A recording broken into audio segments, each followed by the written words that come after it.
अरे भैया, ये चौक मैदान में इतनी हलचल क्यों है? अरे तुम्हें नहीं पता, 15 दिन बाद शहर के कुछ लोग यहाँ आनंद मेला लगाने वाले। बहुत बड़ा मेला होने वाला है। यहाँ दूर दूर से गांव और शहर के लोग आएंगे भाई। तो भाई साहब, क्या मुझे यहाँ कुछ काम मिल सकता है? काम? अरे भैया, काम क्यों नहीं मिलेगा? जरूर मिलेगा। वैसे भी हमें मेले की तैयारी करने के लिए बहुत से मजदूरों की जरूरत है, तो तुम भी हमारी थोड़ी मदद करवा दो। केशव खुश होकर उनकी मदद करवाने लगता है। रात को क्या हुआ, कोई काम मिला? हाँ गीता, तुम्हें पता है हमारे गांव में 15 दिन बाद एक बहुत बड़ा आनंद मेला लगने वाला है। वहाँ बहुत दूर दूर के गांव और शहर के लोग आएंगे। मेले का आयोजन करने वाले को मजदूर की जरूरत थी और मुझे काम की, तो बस मुझे वहाँ काम मिल गया। ये तो बहुत अच्छी बात है। मैंने भी आज पास के कुछ घरों में काम ढूंढने के लिए बात की थी, तो उनमें से कुछ घरों में काम वाली की जरूरत थी। मैं भी वहाँ कल से काम शुरू कर दूंगी। थोड़ी देर बाद दोनों खाना खाने के लिए बैठ जाते हैं। खाना खाते वक्त केशव कुछ सोच में पड़ जाता है। अरे क्या हुआ, क्या सोच रहे हो? कुछ नहीं, बस अपने बचपन के दिन याद कर रहा था। कैसे मैं पिताजी के साथ हमारी मिल में जाकर मस्ती किया करता था। पिताजी ने हमें किसी भी चीज की जरूरत महसूस नहीं होने दी थी, लेकिन आज मेरी वजह से तुम्हें भी दूसरों के यहाँ जाकर काम करना पड़ रहा है। जरूर ये सब मेरे पिछले जन्मों के कर्मों का फल है। आप मन छोटा मत कीजिए। वैसे भी इन सब में आपका क्या दोष? वैसे मैं सोच रही थी क्यों ना गांव के मेले में हम भी किसी चीज का ठेला लगाएं। दूर दूर से लोग आएंगे तो मुनाफा भी बहुत होगा। अरे लेकिन मैंने तो जब से होश संभाला है तब से मजदूरी करने के अलावा और कुछ नहीं किया। अरे ऐसे क्यों कहते हो? याद करो, जब हमारी नई नई शादी हुई थी तब उस मिल में हमने भी काम करवाया था। मुझे आज भी याद है, पिताजी ने हम दोनों को भी कपड़े बनाना सिखाया था। लेकिन कुछ सामान भी तो नहीं है।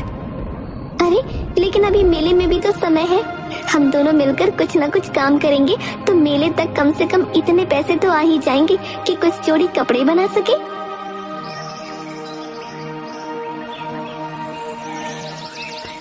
अगले दिन केशव फिर से मेले में काम करने के लिए पहुंच जाता है। गीता भी पास के घरों में जा जाकर काम करती है।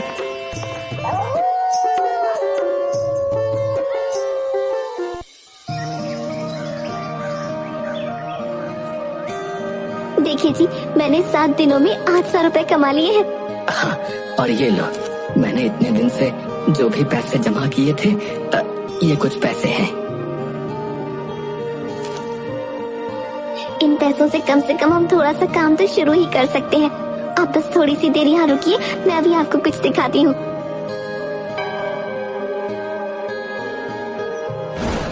अरे ये तो पिताजी की मशीन है ना? हाँ, ये वही मशीन है। लेकिन ये मशीन तो खराब नहीं, बस जाम हो गई थी। मैंने अच्छे से इसमें तेल डलवा लिया है और अब ये फिर से चलने लग गई है। तुम तो बहुत समझदार हो गई हो गीता।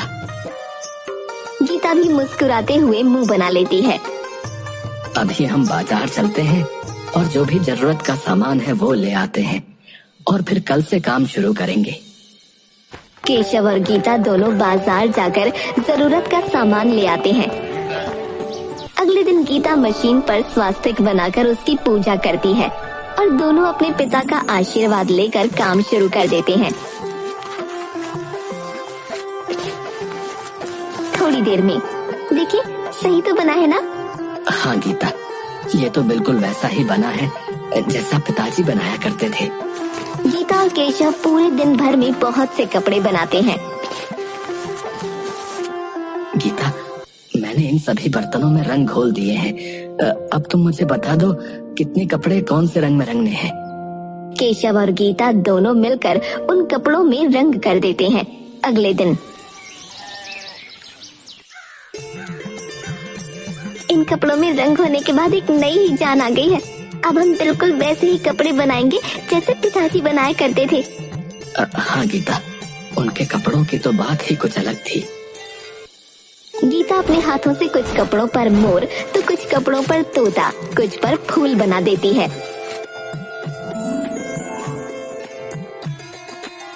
ऐसे ही करते करते वो सभी कपड़े तैयार कर देती है। अरे गीता, तुमने कितने समय पहले ये सब काम सीखा था और आज कपड़ों को बिल्कुल वैसे ही तैयार कर दिया जैसे पिताजी ने सिखाया था। अब बातें बनाना छोड़िए, इन सारे कपड़ों की घड़ी करवा लीजिए, परसों मेले में भी तो ले जाने हैं।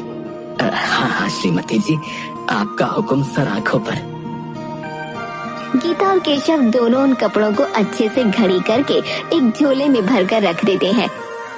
मेले वाले दिन दोनों बोरी भर के चौक मैदान की तरफ जाने लगते हैं।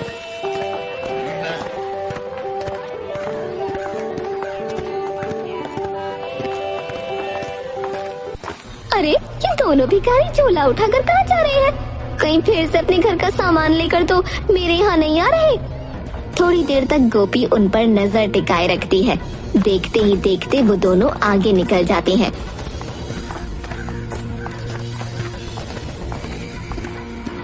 अरे ये दोनों भिखारी जा कहाँ रहे हैं आखिर?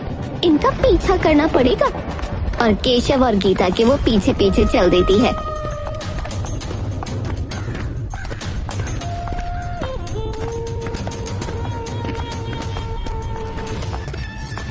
वैसे ये दोनों क्या लेकर जा रहे हैं?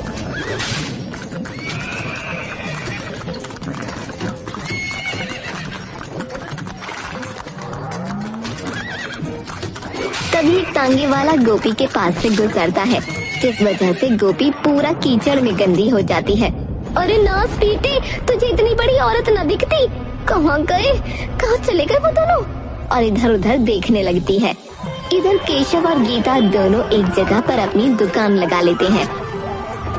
अरे देखिए, ये साड़ी कितनी सुंदर है और कितनी नई डिजाइन की है।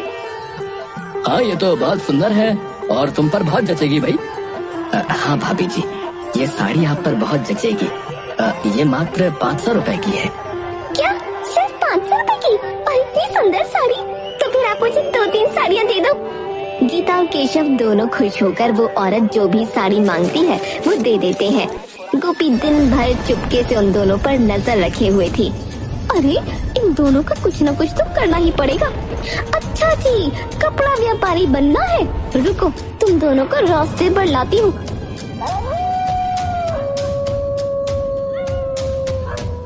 रात को केशव और गीता दोनों घर के लिए निकल जाते हैं।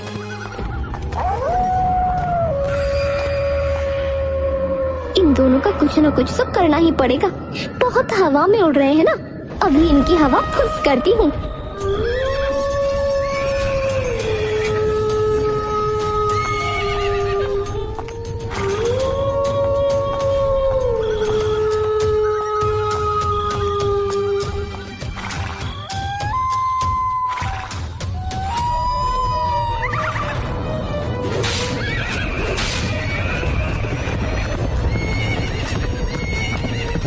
अरे मैया, हाय मेरी कमर।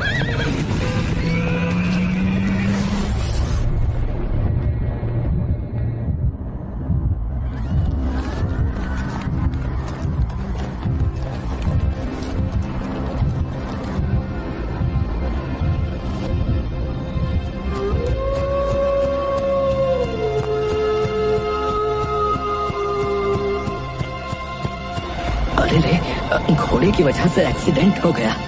चलो देखते हैं कौन है। अरे गीता, हमें इस आदमी की मदद करनी चाहिए।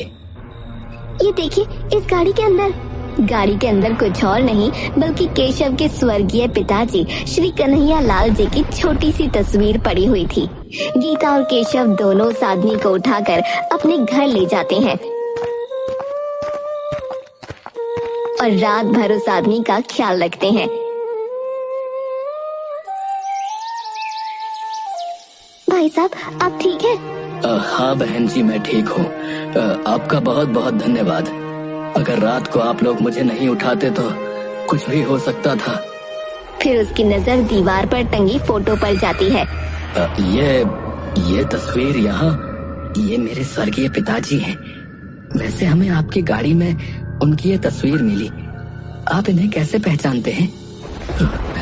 आपकी इस हालत के जिम्मेदार मेरे मनहूस पिताजी हैं। मैं किस मुंह से माफी मांगू, लेकिन मेरी हाथ जोड़कर आप लोगों से विनती है, मेरे परिवार को क्षमा कर दीजिए। केशव को कुछ समझ नहीं आ रहा था। साफ साफ बताओ, पहेलियां मत बुझाओ। मेरे पिताजी आपके पिताजी की मिल में ही काम करते थे, लेकिन जलन के कारण उन्होंने और उनके एक मित्र ने फैक्ट्री में आग लगवा दी और मिल पर पहले से ही 10 लाख का कर्जा था, जिसकी वजह से आपके पिताजी की सारी जमीन और घर सब कुछ बिक गया और आपके पिताजी को यहाँ आना पड़ा। लेकिन अब आपके पिताजी कहाँ हैं?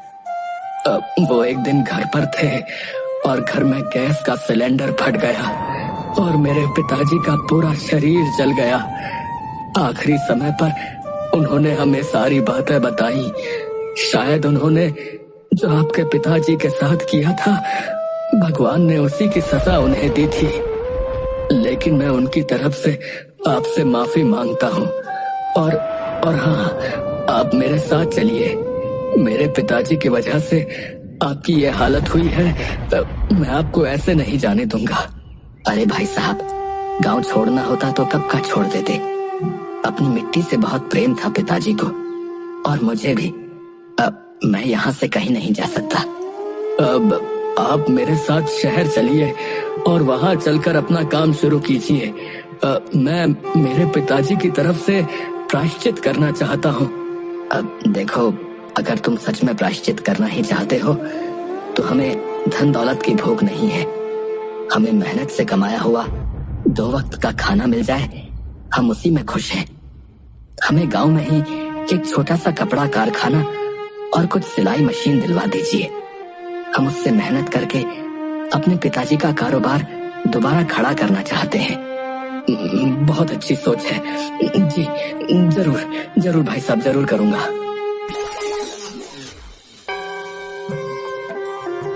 उसके बाद उस आदमी ने ठीक वैसा ही किया जैसा केशव ने उसे कहा था। अब गांव में केशव और गीता पूरे जोर से काम करने लगे थे और गांव की कुछ और औरतों को भी गीता के कारखाने में काम मिल गया था। उनकी मेहनत रंग लाई और कुछ ही समय में उनका कारोबार ऊंचाइयां छूने लगा।